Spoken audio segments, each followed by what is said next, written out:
ጤና ይስጥልን የከበረ ሰላምታችን በመላው ዓለም ሆናችሁ ቃል ስፖርት ዩቲዩብ ቻናላችንን ለምትከታተሉ ውድ አድማጮቻችን ሁሉ ይድረስ ብለናል። ለዚህም ሰዓት መርጠን ያሰናዳላችሁን ስፖርታዊ ጥንቅሮች በቅደም ተከተል እንደ ሁልጊዜው እያጋራናችሁን ቆያለን። እስከ ፕሮግራማችን ፍጻሜ ቆዩ። ላይክ፣ ሰብስክራይብ፣ ሼር ስለምታደርጉ ለሀሳብ አስተያየታችሁም አመስጋኞች ነን። በመረጃችን አስቀድመን የተወሰኑ የአገር ቤት መረጃዎች ይዘናል እናደርሳችኋለን። በአውሮፓ የመረጃ ሰዓታችን ጣሪያው የሚዘጋው ስቴዲየም አልሞላም እየተባለ ነው። በማድሪድ በኩል ያገኘናቸው ትልቅ መረጃዎች አሉ፣ ታደምጡታላችሁም። የባርሴሎናው ሰው ለውጥም አለ ብለው መዘርዝር አቅርበዋል። ከዛ በዘለለ በአንድ ጉዳይ ሀዘኔታቸውን ሲገልጹ ላሊጋው በቀጣይ ተገብረዋለሁ ያለም አንድ ጉዳይ አለ። ተጨማሪ መረጃ ይዘንበታል።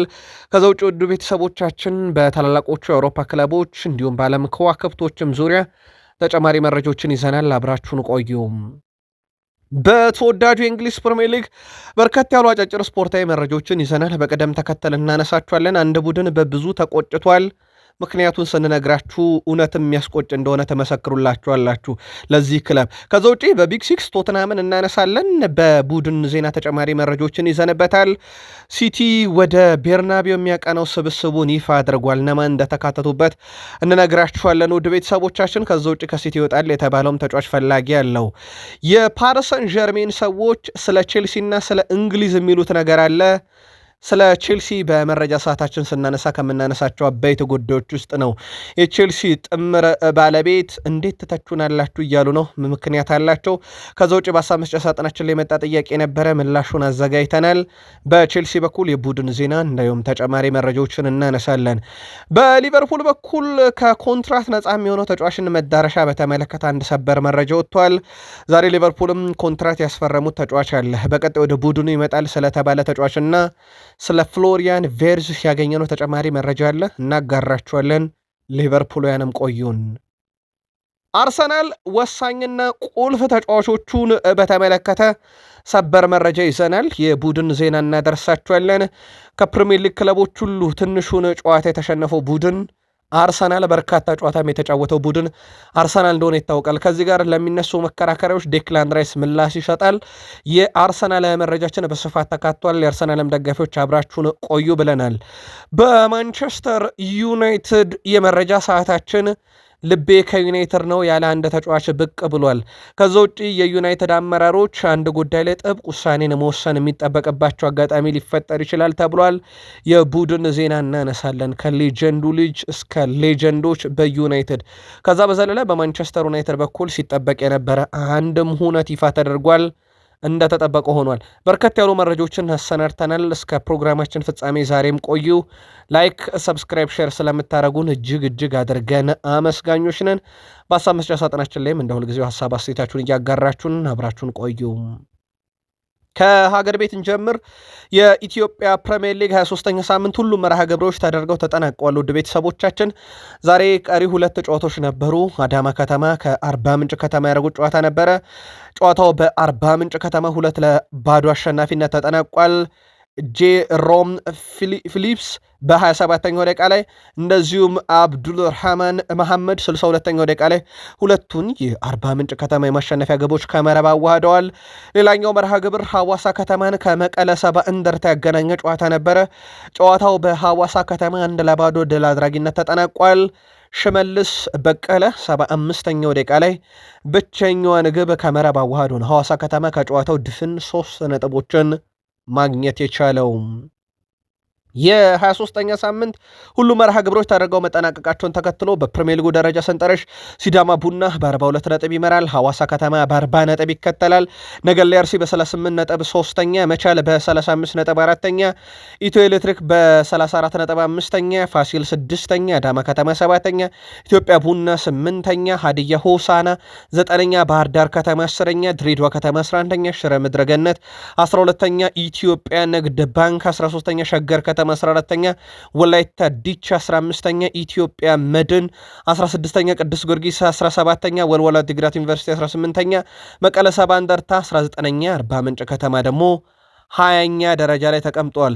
ከፍተኛ ግብ አስቆጣሪነቱን አቤል ያለው አሁን የሲዳማ ቡና ተጫዋች ሆናል። ጊዮርጊስን ለቆ ከሲዳማ ቡና 9 እንዲሁም አዲስ ግዴ ከኢትዮጵያ ንግድ ባንክ 9 ይዘው ቀዳሚውን ስፍራ ሲይዙ 8 ግብ ያለው ታምራት እያሱ ነው። 6 ግብ ያላቸው ዳንኤል ዳርጌ፣ ጌታነህ ከበደ፣ መሐመድ አበራ፣ አቡበከር አዳሙ፣ ናትናኤል ዳንኤል፣ ሳይመን ፒተርስ እና ካርሎስ ዳምጠው ደግሞ በ6 ግብ ይከተላሉ። ቀጣይ መርሃ ግብሮችን በተመለከተ በቀጣይ መረጃ ሰዓት የምናካትትላቸው ይሆናል። ሪያል ማድሪድ በሳንቲያጎ የሚፋለማቸውን ቡድኖች በተለይም በአውሮፓ ምሽት የስቴዲየሙን ጣራ ዘግቶ እንደሆነ ይታወቃል። ይህ ጣራው ተዘግቶ የሚደረገው ጨዋታ ላይ ግን በርከት ያሉ የሪያል ማድሪድ ወንበሮች ገና ትኬታቸው ተሽጧል አላለቀም ብሏል ማርካ። ይህንን መረጃ ለእናንተ ውድ አድማጮቻችን እስካሰናዳንበት ሰዓት ድረስ ማለት ነው። በእርግጥ ገና ከ24 ሰዓት በላይ ስለሚቀር መረጃውን ስናሰናዳ ተሽጦ ያልቃል ተብሎ ይጠበቃል። ግን በጣም አስገራሚ ሆኗል። በዚህን ያክል ሰዓት የሪያል ማድሪድ ትኬት ተሽጦ አለመጠናቀቁ። ሲቲዎች ግን እንግዳዎቹ ቡድኖች የቀረበላቸውን ትኬት ሙሉ ገዝተው ማጠናቀቃቸውን ነው ማርካ ያስነበበው።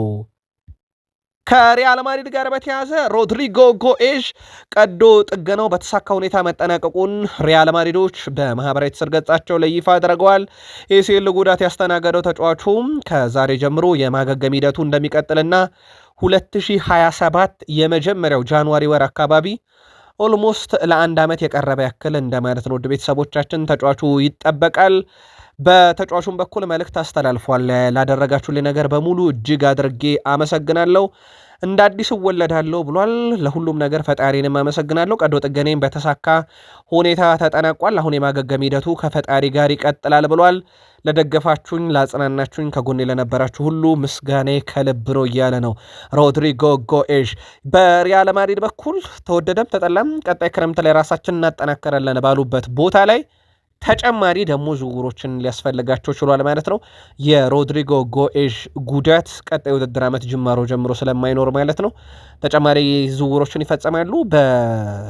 በብራዚል ብሔራዊ ቡድን በኩል ደግሞ ኔይማርን ለቦታው ክፍት እንዲሆን ያደርጋል ወይም ደግሞ ኔይማር እንዲጠራ ሊያደርገው ይችላል። በቡድኑ በዚህ ሳምንት በሚደረገው ጨዋታ የማይሳተፈው ኬሊያን ምባፔ ባለፉት 7 ዓመታት 50 ሲደመር የግብ አስተዋጽኦ ያለው በአውሮፓ ሻምፒዮንስ ሊግ 71 የግብ አስተዋጽኦ ያለው ባለፉት 7 ዓመታት ውስጥ ከሱም ይበልጥ የለም። ሮቤርት ሌዋንዶስኪ 63፣ ሃላንድ 61፣ ቪኒሺየስ ጁኒየር 55 የግብ አስተዋጽኦ ያላቸው ያለሱም ነው ጨዋታ የሚያደርጉት ሪያል ማድሪዶች። ያው በርከት ያለ ጉዳት ዝርዝር ያለባቸው። ከዚህ ጋር በተያዘ ቡድኑ እንዴት ይወጣል ጨዋታውን? አርቤውላ ምን አይነት አቀራረብ ይዞ ይቀርባል? በተለይም የሚገጥመው ቡድን ሲቲ ነው። ሲቲ የአውሮፓ ሻምፒዮንስ ሊግን በቅርቡ ያነሳ በአውሮፓ እግር ኳስ ውስጥ የበላይነቱን ባለፉት 10 ዓመታት ውስጥ የወሰደ ክለብ ነውና አርቢዮላ በእነዚህ ሁሉ ጉዳቶች እንዴት ይቋቋሙታል? ይህን ጨዋታ በቤርናቤው ነው የሚደረገው፣ በትልቁ ይጠበቃል። ከዚህ ጋር በተያያዘ እሳቸው በጋዜጣዊ መግለጫ ላይ የሰጧቸው ሀሳቦች አሉ። የሪያል ማድሪዱ አሰልጣኝ አርቤሎ ቡድናቸው በጨዋታው ላቻ ውጤት ወደ ሜዳ እንደማይገባ አረጋግጠዋል። አስቸጋሪ ጨዋታ ይሆናል ያሉት አርቤሎ ጥሩ ጨዋታም ይሆናል ሲሉ ተደምጠዋል። ውድድሩ ሻምፒዮንስ ሊግ ነው፣ ለእኛ የተለየ ነው ብለዋል። በጨዋታዎቻ ይመኙ እንደሆነ የተጠየቁትም አሰልጣኙ ወደ ሜዳ የምንገባው ፈጽሞ ላቻ ውጤት አይደለም ለማሸነፍ ነው ብለዋል። እዚህ ያለው ሪያል ማድሪድ ነው የሚሉት አርቤሎ ምንም ይፈጠር ምን መቼም የበታችነት ስሜት ሊሰማን አይችልም ብለዋል። ማንቸስተር ሲቲ ጥሩ ቡድን እንደሆነ አውቃለሁ፣ ተጫዋቾቹም ጥሩ ናቸው፣ ምርጡ አሰልጣኝ እዛ ይገኛል፣ ነገር ግን በቀጥታ አይናቸውን እናየዋለን፣ እንፋለማቸዋለን ሜዳ ላይ ብለዋል። ቪኒሺየስ ጁኒየር የነሱ ማለትም አርቤሎላ ብዙ ጉዳት ስላለብን ቪኒሺየስ ጁኒየር ብዙ ኃላፊነቶችን ይወስዳል ብለዋል። እሱ የፊት መስመራችን ደጀንም ይሆናል ብለዋል። አክሎ ማንቸስተር ሲቲን ማሰናበት ከፈለግን የቪኒሺየስ ምርጥ አቋምም ያስፈልገናል፣ በሱ እንወጣለን እያሉ ነው። ፊት መስመሩ ላይ ካሏቸው ከዋክብቶች አሁን በትልቁ ከሚጠቀሱት ውስጥ አንደኛው ቪኒሺየስ ጁኒየር እንደሆነ ይታወቃል። ባርሴሎና ደረስን። ውድ ቤተሰቦቻችን ሁዋን ላፖርታ በቀጣይ ጥቂት ቀናት ውስጥ ለፕሬዝዳንታዊ ምርጫነት የሚፎካከሩት ሰው ከሰሞኑ በቅስቀሳ ላይ እንዳሉ ይታወቃል። ተከታታይ መረጃም ስናደርሳችሁ ነበር። እሳቸው ይቀጥላሉ። ውድ ቤተሰቦቻችን ምርጥ ሲዝን እያሳለፍን ነው ብለዋል። ምክንያት ይላሉ ሱፐር ካፕን ሪያል ማድሪድን ረተን ወስደናል። ላሊጋውን እየመራን ነው። በሻምፒዮንስ ሊግ አለን። በኮፓ ዴላሬ ለጥቂት የተሸነፍነን።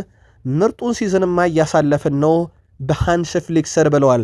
ሁዋን ላፖርታም ይቀጥላሉ። ለዣቪ በጣም ማዝ ነው፣ እኛ እሱን ያባረር ነው ይሄው ስኳድ በነበረ ሰዓት ነው፣ ግን ሃንሲ ፍሊክ ዣቪ ከተሰናበተ በኋላ ይህንኑ ስኳድ ይዞ የስፔን ላሊጋን፣ ኮፓ ዴላሬ፣ ስፔን ሱፐር ካፕን ያነሳ በተጨማሪም ዘንድሮም ሱፐር ካፑን አንስቷልና ለዣቪ አዝናለው፣ ምክንያቱም በዚህ ቡድን ያላሳካውን ነገር ሃንሲ ፍሊክ ስላሳካ ብለው የድምፅ ቅስቀሳው ላይ ከሰሞኑ ይጥሉበታል ነጥብ የተባለውን የዣቪ ሄርናንዴዝንም ጉዳይ እንደዚሁ አጣጥለውታል። የላሊጋው ፕሬዝዳንት ዣቬር ቴባዝም ከዚህ በኋላ አይደረግም ብለዋል።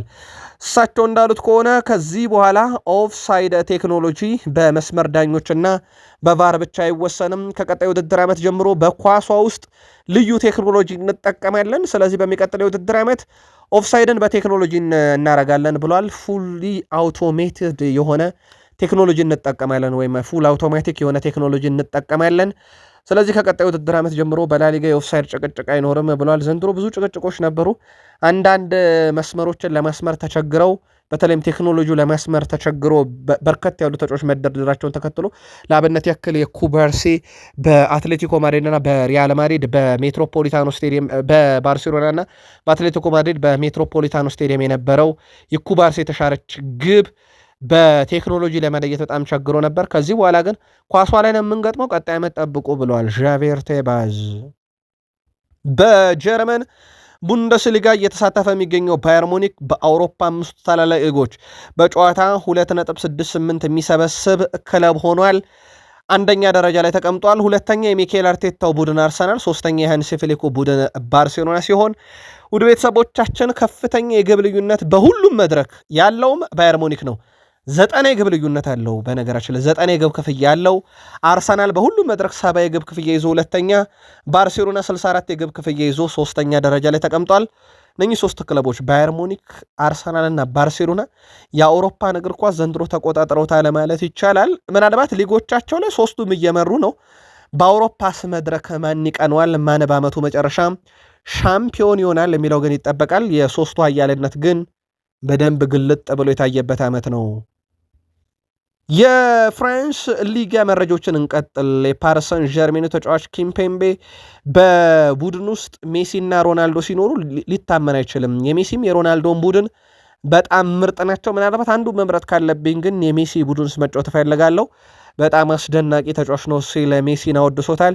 ያው በፓሪሰን ዠርሜን አብረው እንዳሳለፉ አብረው እንደተጫወቱ የሚዘነጋ አይደለም። ለጥቂት ጊዜያትም ቢሆን ማለት ነው። ከሜሲ ጋር መጫወት በጣም እድለኝነት ነው። ሜሲን እመርጣለሁ ሲል ተደምጧል። ከዚህ ጋር በተያያዘ የአንድ ተጫዋችን ምርጫ በፕሪሚየር ሊግ የመረጃ ሰዓት አካተነዋል። የእንግሊዝ ክለቡ ውስጥ በተለይም በቼልሲ ቤት ከዛ ቤት በሲቲ በሊቨርፑል የምናውቀዋለን የነበረው ራሂም ስተርሊንግ ከቼልሲ ጋር በስምነት ክለቡን ከለቀቀ በኋላ ወደ ፌነርድ አቅንቶ ነበረ በደች ሊግ ሊሳተፍ። በዛ ቡድን ውስጥ ደግሞ አሰልጣኙ እንደሚታወቀው የቀድሞ የአርሰናልና የዩናይትድ ተጫዋች ቫን ፐርሲ በአሰልጣኝነት እንዳለ ይታወቃል። ህይወት ምስቅልቅል ብሏል ለራሂም ስተርሊንግ። አሁን በቼልሲ ሳይጫወት ደሞዝ በላ፣ በፌኖርድ ግን የመጫወቻ ደቂቃ መጥቷል። ችግር ገጥሞታል። ለችግሬ ምክንያቱ ግን ስተርሊንግ እንደሚለው ከሆነ ቫን ፐርሲ ነው እያለ ይገኛል።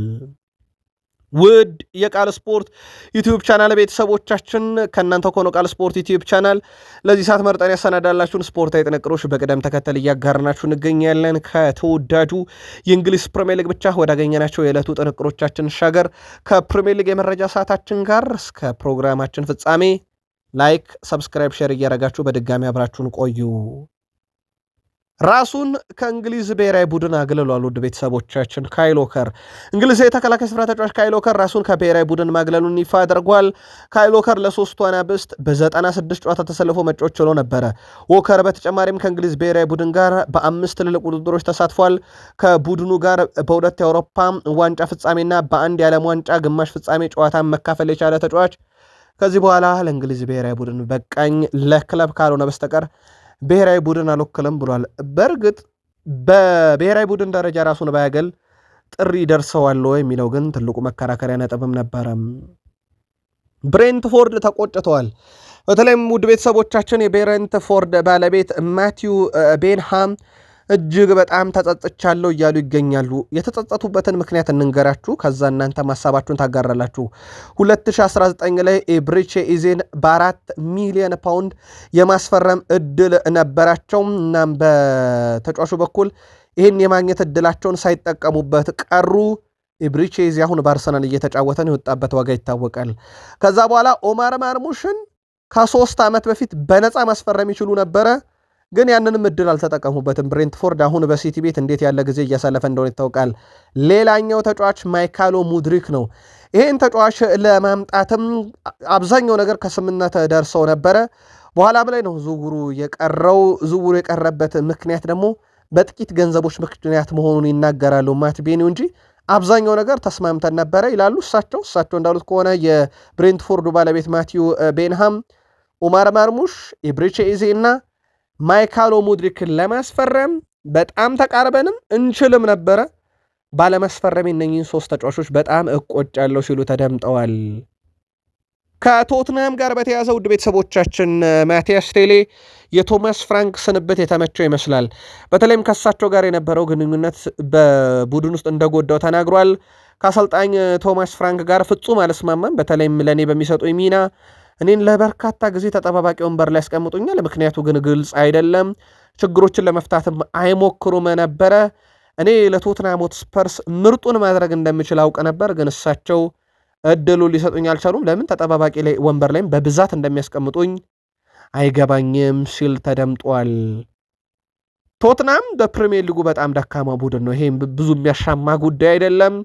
የቶትናም መትረፍ ራሱ ዘንድሮ በትልቁ የሚጠበቅ ነገር ነው። በፕሪሚየር ሊጉ ያ በፕሪሚየር ሊግ የሚቸገረው ቶትናም በአውሮፓ ሻምፒዮንስ ሊግ በ8 ያለፉት ጨዋታ በምድቦቹ ማለት ነው 4 በሜዳው 4 ከሜዳቸው ውጭ በነበረው ጨዋታ በ6ቱ ጨዋታ ላይ መረባቸውን አላስደፍሩም። 2 ጨዋታ ላይ ብቻ ነው ግብ የተቆጠረበት። ያኔ በተለይም ጉሌልሞ ቪካዮሪ በዚህ ረገድ በጣም አስደናቂ ነው።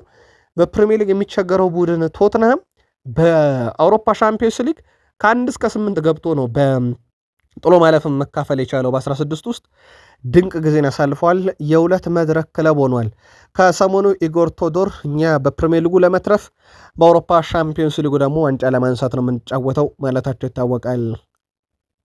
የሲቲ ስብስብ ታውቋል። ወደ ቤርናቤው ያቀናው ጄምስ ትራፎርድ፣ ሩበን ዲያስ፣ ታይጃኒ ራይንደርስ፣ ጆን ስቶንስ፣ ናታናኬ፣ ማርሙሽ፣ ኤርሊንግ ብሮት ሃይላንድ፣ ሪያን ሸርኪ፣ ጀሬሚ ዶኩ፣ ማርከስ ቤትሊ፣ ኒኮ ማርክ ጉዌ፣ ሮድሪ፣ በርናንዶ ሲልቫ፣ ሪያን አይት ኑሪ፣ ጃሊጅ ዳናሮማ፣ ሳቪኒዮ፣ ማቲያስ ኑኔስ፣ ኒክ ኦራይሌ፣ አንቶኒዮ ሴሜኔ፣ አብዱልካድር ኮሳኖቭን፣ ፊል ፎደን እና ማክስ አሌን እነኚህ ተጫዋቾች ወደ ስፔን፣ ወደ ማድሪድ፣ ወደ ቤርናቢዮ ያመሩ ተጫዋቾች ናቸው። ጥንቅቅ ያለው ቡድኑ ይመስላል በፔፕ ጋርዲዮላ በኩል ያገኙት፣ ምናልባት የፊትነስ ጥያቄ ካልተነሳ። ከዚህ ጋር በተያያዘ ኤርሊንግ ብሩት ሃላንድ ዛሬ በነበረው መደበኛ የቡድን ልምምድም ከቡድኑ ጋር ልምምድ ሰርቷል። ከሰሞኑ በልምምድ ቦታ ላይ ማቴዎ ኮቫችች ሸርተት ወርዶ ቆዳውን እንዳላጠው ይታወቃል። በእርግጥ የቆዳ መላጥ እንጂ ከበድ ያለ ጉዳት አላስተናገደም ብለን እኛም በወቅቱ ነገረናችሁ ነበረ። ከዛ ውጭ እንግዲህ ከፊትነስ ጥያቄ ካልተነሳ በስተቀር ጥንቅቅ ያለውን ቡድናቸውን ነው በቤርናቤው ይዘው የሚሄዱት። አትሌቲኮ ማድሪዶች በክረምት ከማንቸስተር ሲቲ ጋር ያለው ኮንትራት የሚጠናቀቀው ቤርናንዶ ሲልቫን ለማስፈረም ከሚፈልጉ በርካታ ክለቦች ውስጥ ግንባር ቀደሙ ሆኗል። እንደ ቲም ቶክ ዘገባ የማንቸስተር ሲቲ የመሃል ሜዳ ተጫዋች ቤርናንዶ ሲልቫ አስቀድሞ ኮንትራቱ ከመጠናቀቁ በፊት ከፕሪሚየር ሊግ ውጭ ካለ ክለብ ጋር ስምምነት ማድረግ ይችላል።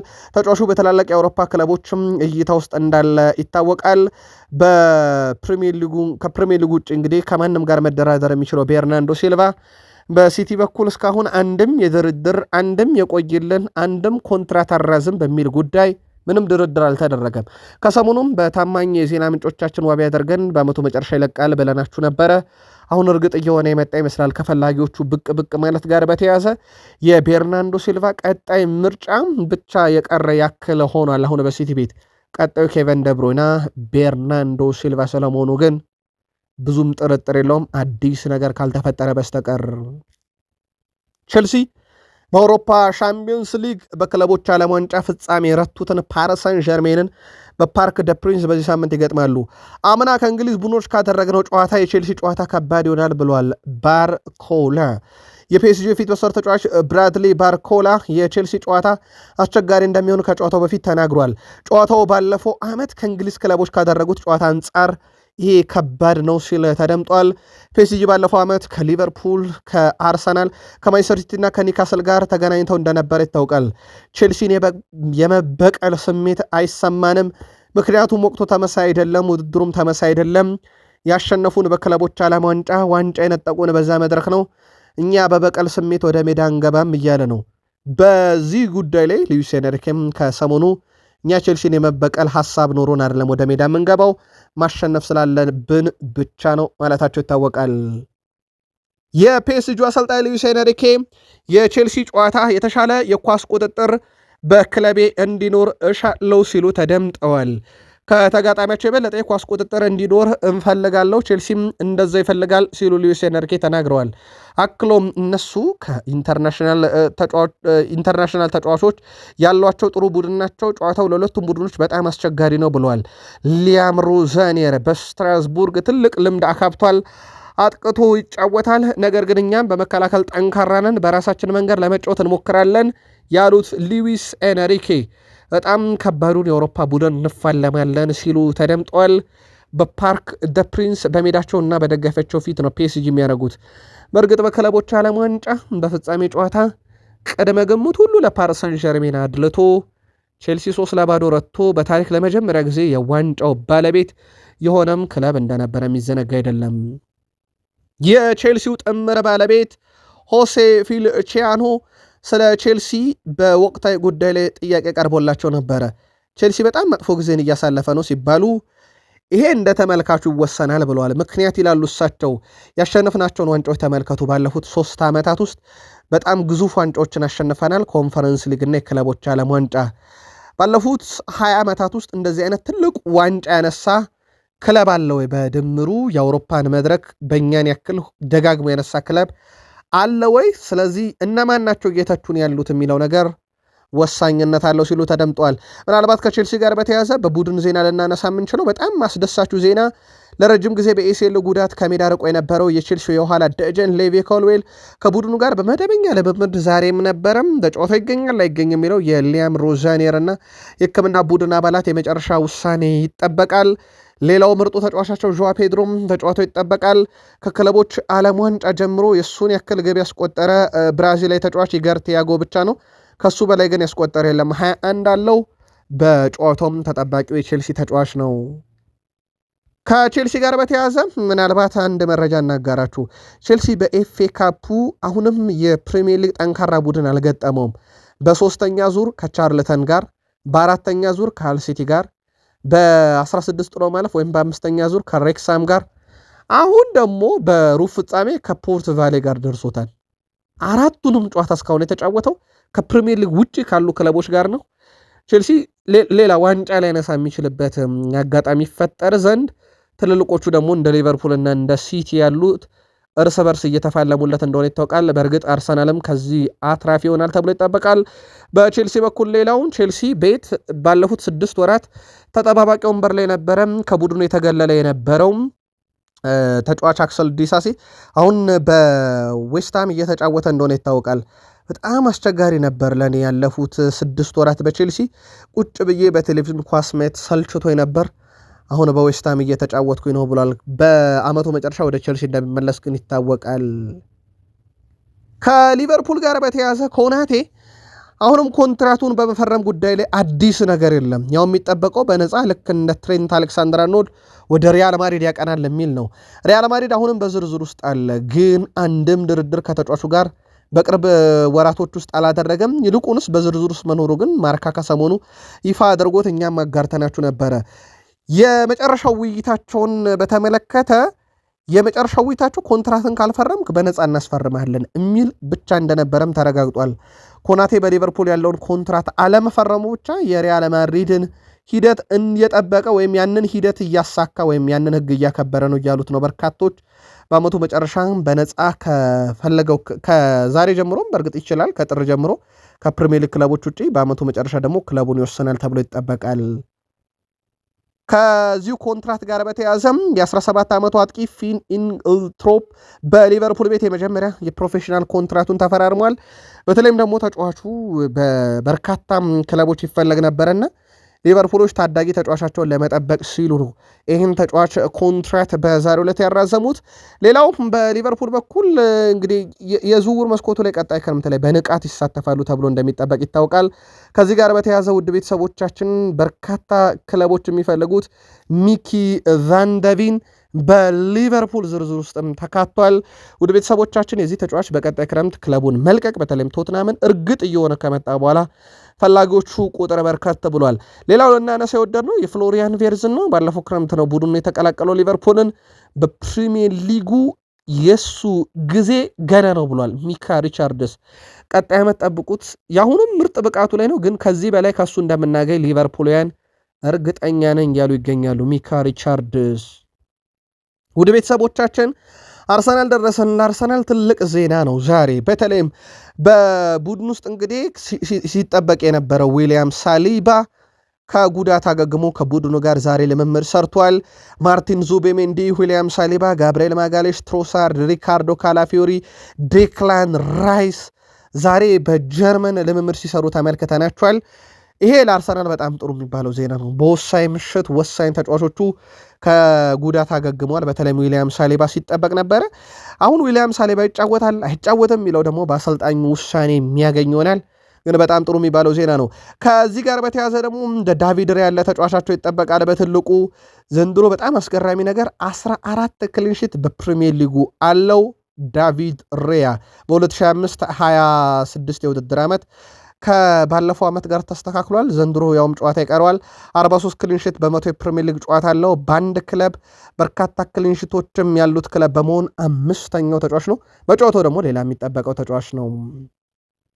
አርሰናል ዘንድሮ 46 ጨዋታ ተጫውቷል። ከፕሪሚየር ሊግ ክለቦች አንድም ክለብ የአርሰናል ያክል ጨዋታ የተጫወተ የለም። በእርግጥ ያቺ ከወልቭስ ጋር የተጫወተ ጨዋታ ናት ከሲቲ በላይ በአንድ ጨዋታ እንዲልቅ ያደረገው። እናም አርሰናልን ያክል የተጫወተ ቡድን የለም በዚህ ዓመት ከእንግሊዝ ክለቦች። አርሰናል በጣም ትንሹንም ሽንፈት ያስተናገደው እሱ ነው። ብዙ ተጫውቶ ጥቂት የተሸነፈው ክለብ አርሰናል ነው። ከ46 ጨዋታ 3 የተሸነፈው። ሲቲ በ45 ጨዋታ 7 ተሸንፏል። ሶስተኛው ክለብ ውድ ቤተሰቦቻችን ለማመን ግር ሊል ይችላል፣ ማንቸስተር ዩናይትድ ነው። ማንቸስተር ዩናይትድ በ31 ጨዋታ የተሸነፈው 7 ብቻ ነው። ውድ ቤተሰቦቻችን ይሄ ዩናይትድ በካሪክ ስር ከገባ በኋላ እንዴት ሽንፈትን እንዳስቀረ ማሳያ ነው። ከዛ በኋላ አስቶን ቪላ በ40 ጨዋታ 10፣ ቼልሲ በ45 ጨዋታ 11፣ ሊቨርፑል በ43 ጨዋታ 12፣ እንደዚሁም ቶትናም በ41 ጨዋታ 17 የተሸንፈዋል ከቢግ ሲክስ እና ከትልቅ ውጤት ካላቸው ክለቦች። አርሰናል ግን በርካታ ጨዋታ ተጫውቶ ጥቂት ብቻ የተሸነፈ የፕሪሚየር ሊግ ክለብ ነው። ዴክላን ራይስ ዘንድሮ የአርሰናል የቆሙ ኳሶች ምንጭ ነው ማለት ይቻላል። አብዛኛው ማዕዘን ምት፣ አብዛኛው ቅጣት ምት በሱ ይመታል። አብዛኞቹ ይቆጠራሉ። ወይ ግብ ጠባቂ ነው ወይ ብረት መልሶ ነው የሚወጣው። የማዕዘን ምቱ ፍጹም የተለየ ነው። በተለይ የዴክላን ራይስ ይሄ የማዕዘን ምት ኳሊቲውን በተመለከተና እንዳጠቃላይ በቆሙ ኳሶች ላይ ጥያቄ ቀርቦለት ነበረ። በጣም ጥሩ የሆንበት ነገር አለ። ዝም ብለን ማዕዘን ምቱም ወይም ቅጣት ምቱን አሻምተን የሆነ ተጫዋች ግን በግንባር ገይቶ የሚያስቆጥሩ አይደለም። ብዙ ኬሚስትሪ ያለው እያለ ነው። አፈጻጸምና በትክክለኛው ቦታ መሆን ያለበት። ጎል ለማስቆጠር ያቀርነው ነገር በሙሉ ልክ መምጣት አለበት። ከዛ በፊት ብዙ ውይይቶች እናደርጋለን፣ ይህ በተደጋጋሚ አድርገነዋል ይላል ዴክላን ራይስ። እያንዳንዱ ቡድን ከኛ ጋር የሚጫወትበትን እና የሚከላከልበትን መንገድ ይቀያይራል። ስለዚህ ጎል የማስቆጠሪያ መንገድ መፈለግ የኛ ድርሻ ነው ይላል ዴክላን ራይስ። ሁሉም ሰው ስለኛ የቆሙ ኳሶች ያወራል፣ ከዛ ግን እነሱም ሲያደርጉት ታያለ። ይህ እኮ ግራ ያጋባል ይላል ዴክላን ራይስ። ግን እኛ ይላል ወደፊት የአርሰናል አምበል ሊሆናል ተብሎ የሚጠበቀው ሰው እኛ እያደረግንበት ባለነው ደረጃ አይደለም። እያደረጉ ያሉት ኮርና ሲመቱ መመልከት ትችላለህ። ጥሩ ነገር ደግሞ እኛ ከዚህም የተሻለ መሆን እንችላለን። የማዕዘን ምት ስለተመታ ብቻ ተገይቶ አይቆጠርም፣ ብዙ የቤት ስራ አለው ብሏል የአርሰናሉ ኮከብ ዴክላን ራይስ። በጉዳይ ላይ ከሰሞኑ ብዙ መወያያ ሀሳቦች ቀርበው ነበር። ዋይኒ ማርክ ሩኒ ያነሳውን ሐሳብ ግን በቃል ስፖርት ዩቲዩብ ቻናል በሁለት የመረጃ ክፍል አቅርበ ነው በርከት ያሉ የአርሰናል ደጋፊዎች የሩኒን ሐሳብ ሲጋሩት ነበር። ቲኪታካው ለ3 ዓመት ተሞክሯል። አሁን ማሸነፍ ብቻ ነው ዋናው ነገር ማለቱ ይታወቃል። ሞርጋን ጊብስ ዋይት ይህ ተጫዋች ውድ ቤተሰቦቻችን በኖቲንግሃም ፎረስት ይገኛል። ቀጣይ ክለቡን ይለቃል። በተለይም ደግሞ ትልልቅ የአውሮፓ ክለቦች ይጫወታል ተብሎ ይጠበቃል። ከዚህ ጋር በተያያዘ ሞርጋን ጊብስ ዋይት በአንድ ቃለ መጠይቁ ላይ ያነሳው ነጥብ ደግሞ ምናልባትም ቀጣዩ ማቲያስ ኩኛ ቀጣዩ ብራያን ቡሙ እንዳይሆን እየተባለ ነው። በዩናይትድ ሊሳፈር በሚችልበት ደረጃ ላይ ተገኝቷል። አሁን ምናልባትም ይህ ተጫዋች ካነሳቸው ነጥቦች ውስጥ በክርስቲያኖ ሮናልዶ እና በሜሲ ደረጃ ምርጡን እንዲጠቅስ ተጠይቆ ነበረ። ሁለቱም በጣም ምርጥ ናቸው። ብዙ መከራከሪያዎች እንደሚነሱ አውቃለሁ። ሁለቱም ምርጥ ናቸው። አንድ ምረጥ ለግል ካልከኝ ግን ሮናልዶን እመርጣለሁ ይላል። ከዚህ በኋላ ነው ሮናልዶን የመረጠበት ምክንያት ደግሞ ማንቸስተር ዩናይትድን እየደገፈ ስላደገ የሮናልዶ አድናቂ መሆኑን ይናገራል። ክርስቲያኖ ሮናልዶ ለእግር ኳስ ያደረገው ነገር በጣም አስገራሚ ነው። ምናልባት እግር ኳስን ከተጫወቱ ተጫዋቾች መካከል ምርጡ እሱ ነው ላለው። እናም ሮናልዶን ያየሁት ደግሞ ዩናይትድን ስለምደግፍ ዩናይትድን በማይሳት ነው ብሏል። ምናልባት ዩናይትድ ይህን ተጫዋች ለማምጣት ቢጥር ቀጣዩ ማቲያስ ኩኛ፣ ቀጣዩ ብራያን ቤሞ ይሆናል ተብሎ ይጠበቃል። ባርሴሎና ክረምት ላይ በራሽፈርድ ውል የተካተተውን 30 ሚሊዮን ዩሮ የግዢ አንቀጽ ተግባራዊ ካላደረገ ያለው ብቸኛ ምርጫ ራሽፎርድ ወደ ዩናይትድ መመለስ እንደሆነ ይታወቃል። ታዲያ የማርከስ ራሽፎርድ ኮንትራት በዩናይትድ ቀጣይ ክረምት ላይ 1 ዓመት ብቻ ይቀረዋል። ያ ማለት ዩናይትድ ያለው 2 ምርጫ ነው። በዛው ክረምት ላይ ለየትኛውም ክለብ አፈላልጎ መሸጥ አሊያም ተጨማሪ ኮንትራት ማስፈረም ግድ ይለዋል። በዚህ ጉዳይ ላይ ታዲያ የማንቸስተር ዩናይትድ ሰዎች አማራጮችን እየተመለከቱ ነው ተብሏል። ራሽፈርድ አሁንም አቋሙ አንድ ብቻ ነው፣ በባርሴሎና መቆየት። ሌሎች አማራጮችን በተመለከተ የወጣ ነገር የለም። ምናልባት ካሪክ ቋሚ ከሆኑ በማንቸስተር ዩናይትድ ሊያቆዩት ይችላሉ ቢባልም ከማንቸስተር ዩናይትድ ጋር በተያያዘ እነ ኦማር ቤራዳስ ካሉ ግን ራሽፈርድ በዩናይትድ ይጫወታል ተብሎ አይታሰብም። እነ ጋሪ ሊንከርም ቢሆኑ ራሽፈርድ ወደ ዩናይትድ ከሚመለስ በዛው በባርሴሎና ቢታገል ይሻላል ማለታቸው ይታወቃል። የዋይኒ ማርክ ሩኒም ልጅ በዩናይትድ አካዳሚ እየተጫወተ ነው። ቀጣይ የእግር ኳስ ሕይወቱን ስኬታማ ለማድረግ ከአንድ ግዙፍ ወኪል ጋር ተፈራርሟል። የሃሪ ማጓየርን ጨምሮ በርካታ ደንበኞች ካለው ወኪል ጋር ነው ዛሬ የተፈራረመው። ስለዚህ በማንቸስተር ዩናይትድ ቆይታው ወይንስ ወደ ሌሎች የአውሮፓ ክለቦች ይዘዋወራል በሚለው ጉዳይ ላይ በቀጣይ ትልልቅ ነገሮችን ልንሰማ እንችላለን። ግን በዩናይትድ ሊቀጥል ይችላል ተብሎ ይታሰባል። ከዛ ውጭ በማንቸስተር ዩናይትድ ቆይታቸው እርግጥ ካልሆኑት ውስጥ የካዜሜሮ ያው ተረጋግጧል፣ ክለቡን በአመቱ መጨረሻ ይለቃል። የብሩኖ ግን አንጻራዊ ነው የቆይታው ጉዳይ። ብሩኖ ፈርናንዴዝ በዚህ ውድድር ዓመት ለካዜሜሮ 4 አሲስት አድርጎለታል። በፕሪሚየር ሊጉ በሁለት ተጫዋቾች መካከል አንዱ ለአንዱ አሲስት እያደረገ በርካታ የግብ አስተዋጽኦ ካላቸው ውስጥ ይጠቀሳሉ። አማካይ ክፍል ናቸው ሁለቱም። በተለይ የብሩኖ የቆሙ ኳሶችን ካዜሜሮ ሲያስቆጥራቸው እናውቃለን። የማንቸስተር ዩናይትድ የምልመላ ክፍል እንግዲህ 2 አማራጮች ነበሩት። በሩበን አሞሪም የሚመራው ምልመላ ወይም ለሳቸው ቅርብ የሆነው በወቅቱ ዱቢ ማርቲኔዝ ወይም የሜናኖ ማርቲኔዝን ከአስቶን ቪላ ግብ ጠባቂ የማድረግ፣ በነ ጄሰን ዊልኮክስ የሚመራው የምልመላ ክፍል ደግሞ ወይም ለሳቸው የቀረበው ደግሞ ሴላመንስን ማስፈረም የሚል ውሳኔ ነበረ። ውሳኔው ግልጽ ነበረ። ዱቢ ማርቲኔዝ ረጅም ጊዜ ላይ ያገለግል ይችላል የሚል፣ እንደዚሁም ሴላመንስ ካለው ብቃትና ከታዳጊነቱ አንጻር ረጅም ጊዜ ዩናይትድን ማገልገል ይችላል የሚል ነው። በኋላ ምዳው ሴላመንስ የሚለው ቡድን አሸንፎ እንደመጣ ይታወቃል። ሴላመንስ ግብ በማዳን ብቁ መሆኑ፣ የሚሻሙ ኳሶችን በተለይም በመቆጣጠር ረገድ የኤቨርተኑ ጨዋታ ብዙ ማሳያ ነው። ስህተቶችን በጣም የቀነሰ ግብ ጠባቂ መሆኑ፣ በትንሽ ገንዘብ መምጣቱና ገና ታዳጊ መሆኑ ዝውውሩ በጣም ፍሬያማ ነውና ቀጣይ ዝውውሮችም በእንደዚሁ አይነት መልኩ እንዲቀጥሉ ማሳያም ተደርጓል የተባለው። በማንቸስተር ዩናይትድ በኩል የፕሪሚየር ሊጉ የእንግሊዝ ፕሮፌሽናል ተጫዋቾች ማህበር ማለት ነው የእንግሊዝ ፕሮፌሽናል እግር ኳስ ተጫዋቾች ማህበር ደጋፊ ወሩ ምርጥ ይፋ ሲያደርጉ ከእጮቹ ውስጥ የማንቸስተር ዩናይትድ ቤንያሚን ሼሽኮ ተመርጧል። የማንቸስተር ዩናይትድ የፊት ወሰር አጥቂ ቤንያሚን ሼሽኮ የወሩ ምርጥ ተጫዋች ተብሎ ተመርጧል። ሼሽኮ በወሩ ለማንቸስተር ዩናይትድ ተቀይሮ እየገባ ባደረገው ጨዋታ 3 ጎሎችን ማስቆጠሩ አይዘነጋም። ቤንያሚን ሼሽኮ በየካቲት ወር የማንቸስተር ዩናይትድ ምርጥ ተጫዋች በመባል መመረጡ አይዘነጋም። አሁን የተመረጠው ውድ ቤተሰቦቻችን የእንግሊዝ ፕሪሚየር ሊግ ምርጡ ተጫዋች አይደለም፣ የእንግሊዝ ፕሪሚየር ሊግ ተጫዋቾች ማህበሩ ነው የመረጠው። ስለዚህ በቀጣይ እንግሊዝ ፕሪሚየር ሊግ የወሩ ምርጥ ተጫዋችስ ይሆናል የሚለው ይጠበቃል። ቤንያሚን ሼሽኮ ግን እየተቀየረ እየገባ ዩናይትድን አንዴ ድፍን 3 ነጥብ አንዴ ደግሞ ቢያንስ 1 ነጥብ እንዲያገኝ ሲረዳ የነበረ ተጫዋች እንደሆነ የሚዘነጋ አይደለም። የአውሮፓ ምሽቶቻችሁ እንዴት እያለፉ ነው? ጻፉልን። በማዳዳው ጥንቅር ቀሪዎቹን ይዘን እንመጣለን። ሰናይ ምሽት።